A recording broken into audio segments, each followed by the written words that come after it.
The Curse of Grinny Jack's Mask. It was a night like any other in Austin, the streets alive with the muffled hum of distant laughter and the occasional wail of a passing siren.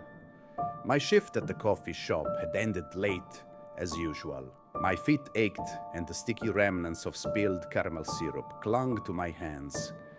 All I wanted was to go home, sink into my worn-out couch, and let the comforting glow of my television drown out the exhaustion of the day.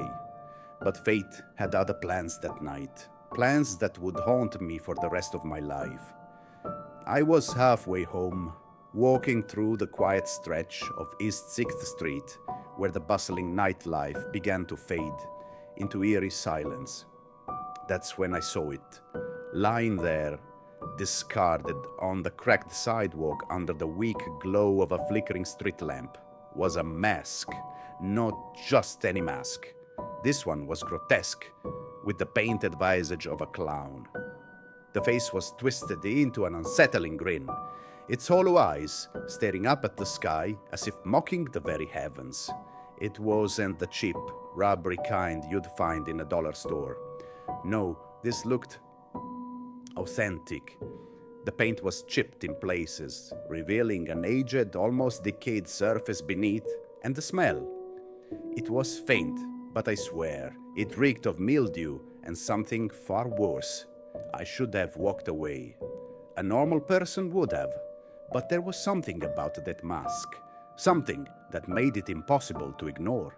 Maybe it was morbid curiosity, or maybe it was the odd feeling that it had been left there for me to find.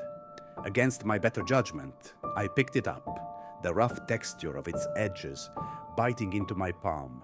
I held it up under the light, inspecting the grotesque craftsmanship before stuffing it into my bag and hurrying home. The whole walk back, I couldn't shake the feeling that I was being watched. Every shadow seemed to shift, every sound seemed amplified, and when I turned the key to my apartment door, relief washed over me like a warm blanket. That night, I couldn't sleep. The mask sat on my kitchen counter, its sinister grin catching the faint light from the window. I told myself it was just a piece of trash, just some random junk someone left behind. But deep down, I felt an inexplicable unease. By morning, I had decided to get rid of it.